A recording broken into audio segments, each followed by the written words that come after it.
I'll just say very few times do we actually get to do a job that we actually love, and then there's less of us that actually get to do that job in a place they love. So, that's kind of where I am right now.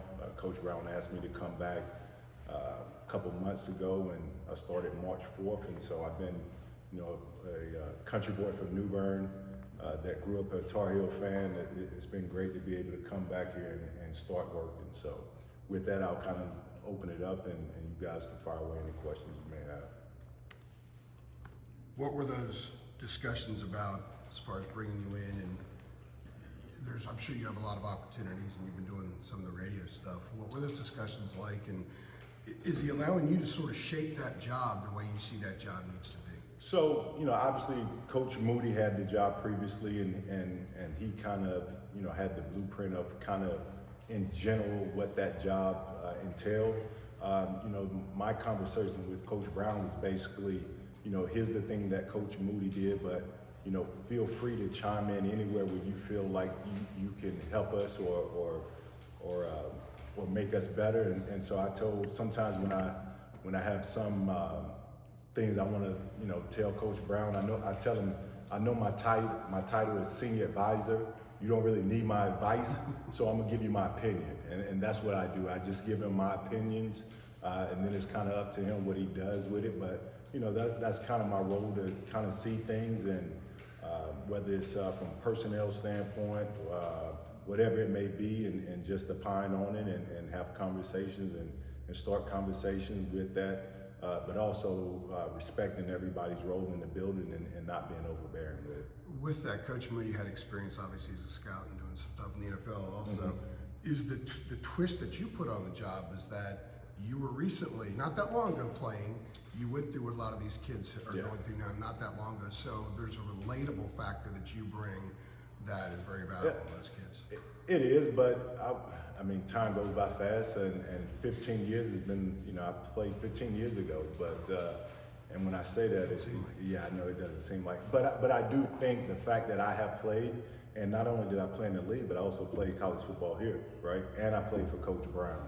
So, so when Coach Brown was interviewing me for the job, I told him bluntly, I said, Coach, there's no other person that you can hire that is more qualified than me. Having played here, having been from North Carolina, having played in the NFL, having scout, having coached high school football, I said, I am the most qualified person for the job. And it's good that you can hire me having played for you, but at the end of the day, I really felt like I was the most qualified person for the job. Right. How can you be, I guess, a positive ear for the guys who wanted to go to the next level? I'm sorry, what was the first part of that? Yeah, how can you be a positive ear for the guys who want to make it to the next level? I mean, for me, it's about giving those guys advice, being honest with them. And then also what I try to do is help those guys become more self-aware, right? Because as a player, that's the number one thing you have to have. You have to have self-awareness, understanding the things that you do well, understanding the things that you don't do as well, and understanding what I need to do to become a better player, right? And so those are the conversations I try to have with those guys. And this first month or so, it has really been about walking around the building, talking to guys, trying to let them feel comfortable, get to know me, and not just start talking about football. Like all that'll come, and allowing those guys to have a certain level of comfort, because I can't just walk in the building and assume that those guys are gonna give me credibility and the trust is gonna be there, right? So, you just gotta have personal conversations. I had a text from a kid about, was it last weekend? And I hadn't had a whole lot of conversations with him, and he just said, hey, Coach, I want to come up and talk to you one day. And that, you know what I mean? That felt good, because that's what you want. You want them to come up on their own watch, and not having to drag them up and just come up there and have a conversation with them. And I give those guys advice, but part of it too is just listening and learning from them, understanding where they come from, the things that drive them, and what's important to them. Right, along those lines, I was gonna say, if you were making a to-do list, if you're a list maker at all, of things you wanted to accomplish as soon as you got here, like what will those things be? I guess in addition to walking around and just. I mean, honestly, I'm sorry for cutting you off. Honestly, the only thing that I had on that list was to get to know the guys. get to know guys, and when you walk in the building and you got to try to learn 120 names along with the staff and the coaches, it's a lot, right? And so that was the main thing, just getting to know the guys, being able to put a name with a face. I'm still in that process, but honestly, that was the number one thing, because I can't do my job and I can't help a guy if I can't relate to him, and the only way you can relate to people is if you know them. So where do you see this going for yourself? Like, do you have a vision and end goal? My end goal is right now just to do the best job that I can do here. I'm not a guy that takes a job to worry about the next job. I feel like if you do a good job at the one you have, if a better job is down the line, then it'll occur. But for me, I'm happy being at the University of North Carolina. I took this job with it. If this was the last job that I took, I'll be okay with that. In an era where kids are more impatient than ever because of what's out there and what they can do, the freedom of movement, you didn't have that option. No. You redshirted your first year and kind of figured out during that time what kind of football player you were going to eventually be. Yep.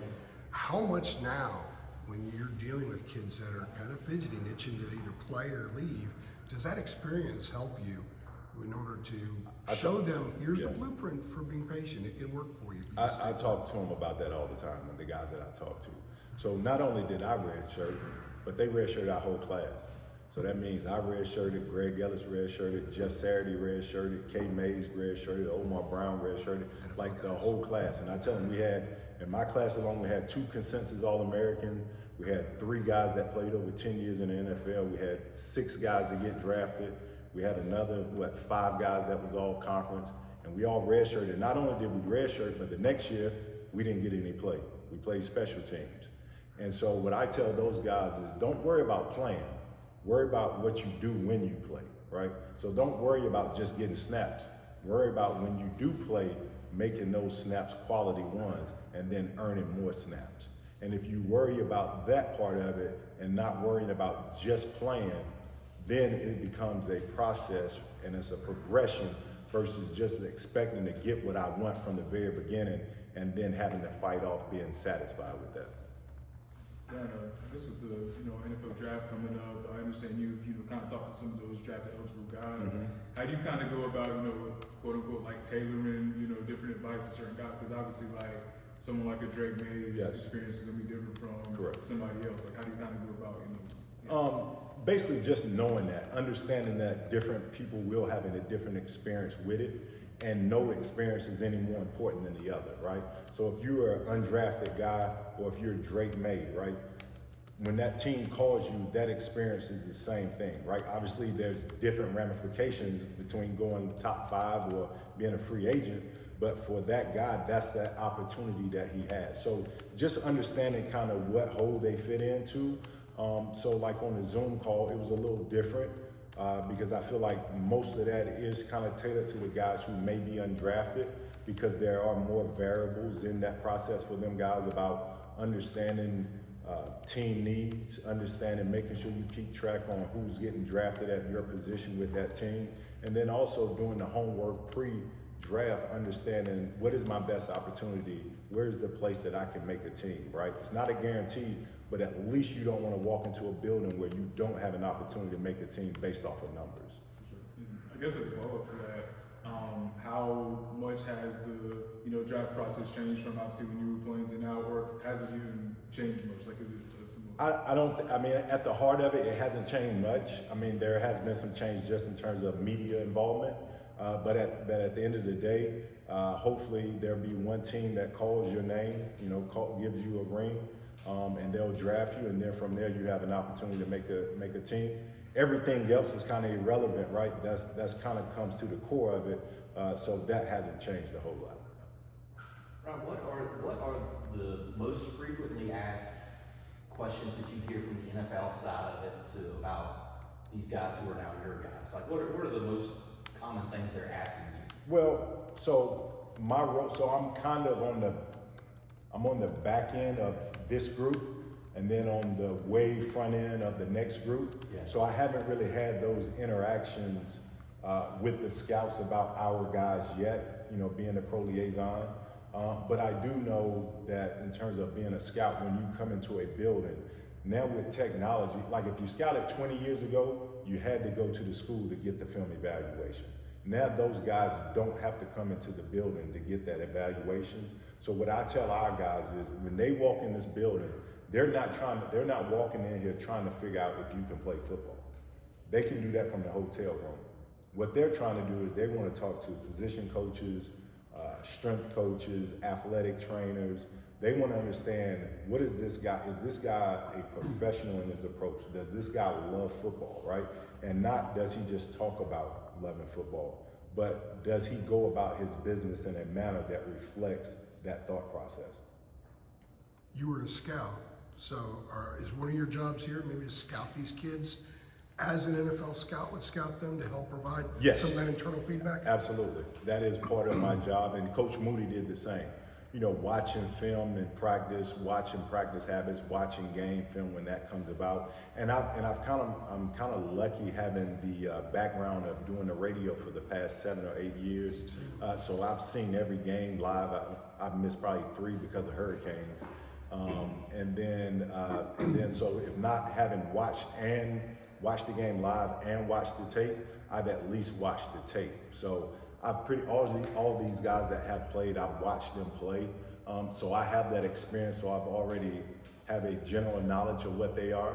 But that was one of the first things that I did when I came in, when I had time just watching tape of game tape, and then kind of form an opinion. And then that way, when I talk to them, I can tell them specifics about what I see. When you get on the Zoom with them this Wednesday or whatever it is, what is the one thing that you would tell the whole group of guys who are going to be drafted or free agents? What is the one thing that you want to get across to them? Well, we had a Zoom, like Coach Brown said last week, and this Zoom will be more of, hey guys, here's an opportunity. If you forgot anything you want to ask, if anything came up that you want to know, here's an opportunity. But what I will tell them is the number one thing you need to do is enjoy this process, because no matter how long you play from here on out, this day, these 3 days, it only happened one time in your life, and you're here now. So enjoy the process, regardless if you think I was supposed to have been a top second round pick and I go third round, or if I was supposed to have been a fourth round and I go sixth round. Wherever you go, that's where you're supposed to have went. So enjoy the process. Don't go into it with too much anxiety. Enjoy it, relax, and have fun with your family. Is Coach Moody still kind of helping smooth the end of things? No, so he and I, talked on the phone a couple times at the beginning, but as you know, Coach Moody, once he's gone, he's gone. And he tells me, if I need him for anything, give him a call. So, he and I talk periodically, but it's more of like if I have a question for him or anything. But he and I, over the last couple of years, he and I have talked a lot. And Coach Moody recruited me. And he was almost the reason why I didn't come here, because he told me I'd be a fullback. But no, I'm joking. That's what I tell him all the time. But no, he's been very open to helping. But Coach Moody, he told me every time he says I'm taking being lazy to another level. So he said I get up around 12 o'clock, and then from there I spend the next 2 hours trying to figure out what I want to do the rest of the day. So, Power to him. yeah. That's awesome. Brian, Mac told us that among the different conversations you've had, you had one with Travis Shaw, and he made it seem like the talks with you, the talks with Ted Monachino were sort of resonating with Travis. I mean, could you maybe share with us just some of the things that you tried to impress upon him when you got with him? Yeah, I mean, I don't want to take credit for that. Travis has done a great job of, with his practice habits and being a leader. My thing is, I just wanted him to realize what his potential is and not being satisfied with not reaching that potential, without talking about specifics. But he's done a great job this spring. He's practiced hard every single day. He's been a leader. He's been full of energy. So he's been a good personality and obviously a good player to have around.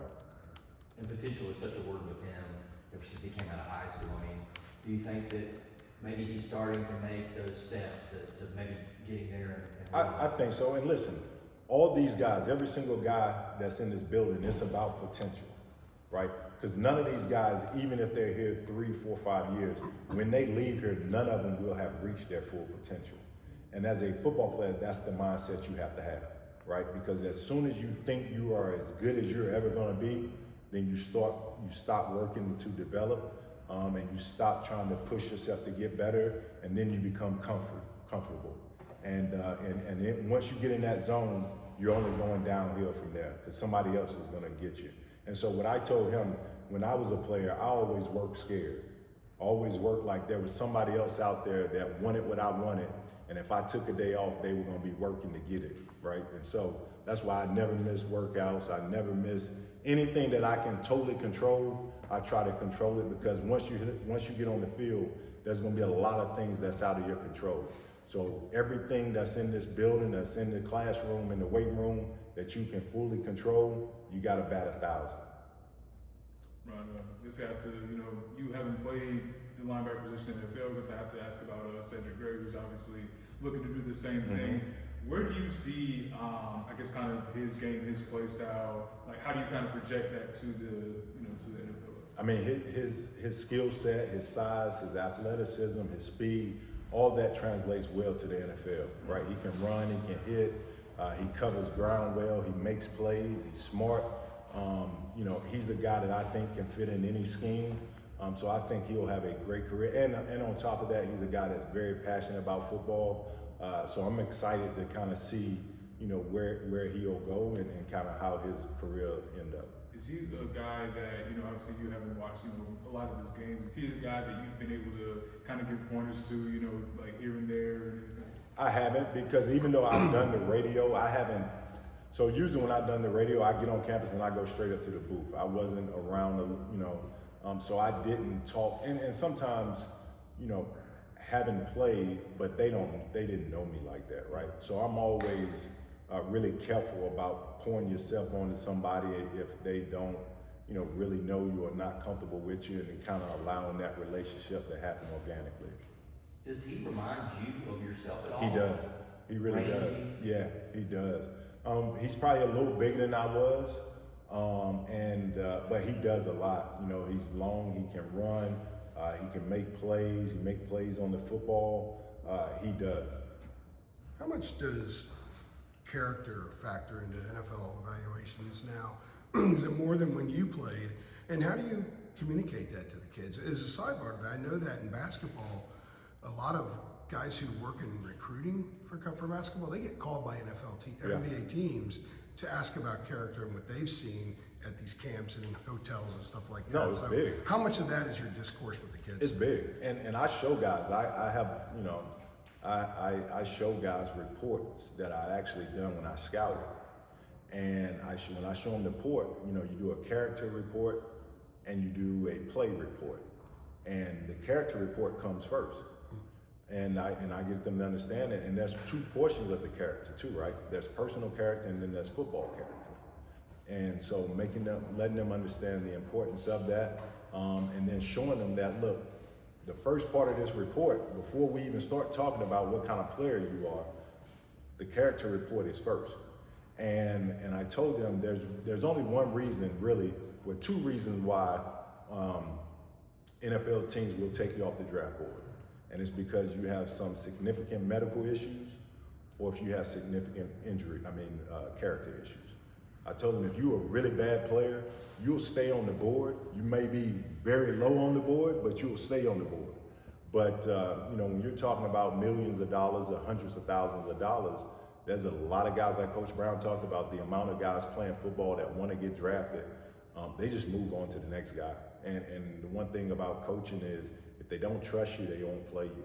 And that's another message that I try to give these guys. Like, a lot of you guys want to play to show the coaches that they can trust you. But what you have to realize, coaches have to trust you before they'll play you. And so, just getting those guys to understand that. And if you have a guy who missing class and don't do this and don't do that and doing this wrong, coaches, you're not going to earn the trust of your coach. And if they don't trust you, they're not going to play you. Fully understand that you, in your playing days, are trying to take quarterbacks' heads off. But with Drake, what are the things he will have to navigate in becoming a franchise quarterback and becoming the automatic face of a franchise when he gets drafted on Thursday night? Yeah, I mean, I think it's just obviously when you're a really good college quarterback, you know, the spotlight is on you. But when you're a professional quarterback and you're the franchise quarterback, then I liken it to being the CEO of a company. And everything you do is being judged, everything you do is being evaluated. And so not only are you, you know, supposed to be the most important player, but you are the figurehead of that organization.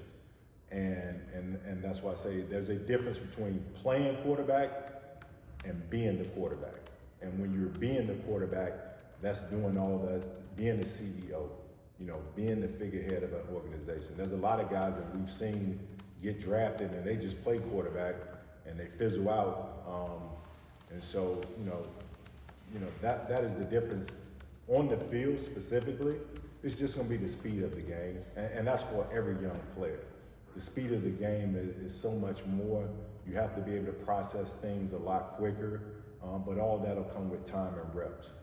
Do you think, just having observed him from the radio booth or wherever been around the family, do you think Drake is prepared for the being the quarterback I do. just because of his pedigree? Well, you know, the pedigree doesn't give you that.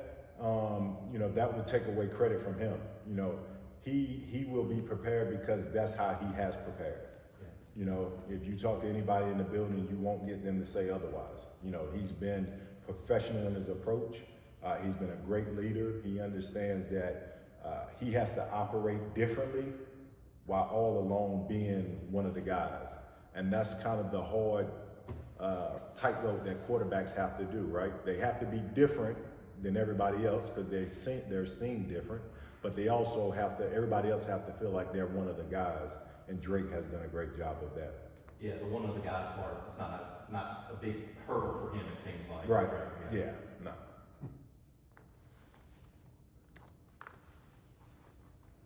Is that it? Everybody good? You guys I get guess this? just, Alright. I have Yeah. one quick question, so sorry.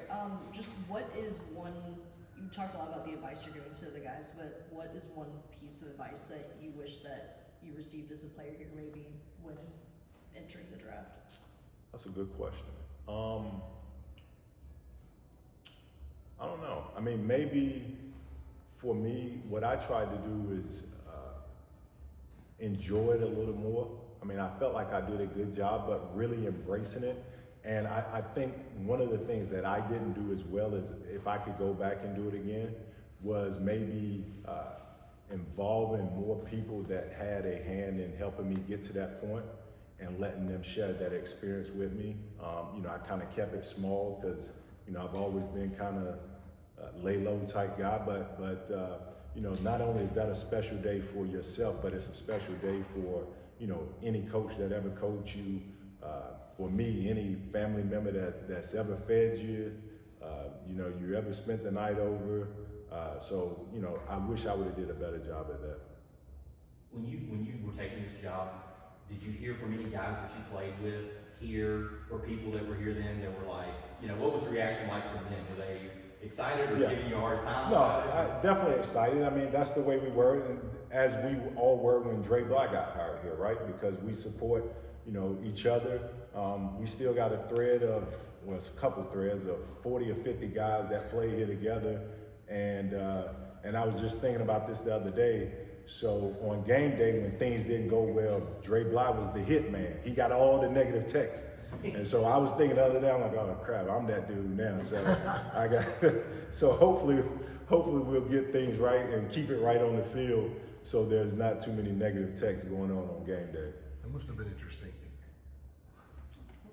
Great stuff, All right, Ryan. all right, Yeah. appreciate you so Yeah. much. Good All right, talk to have you. a good rest of the week.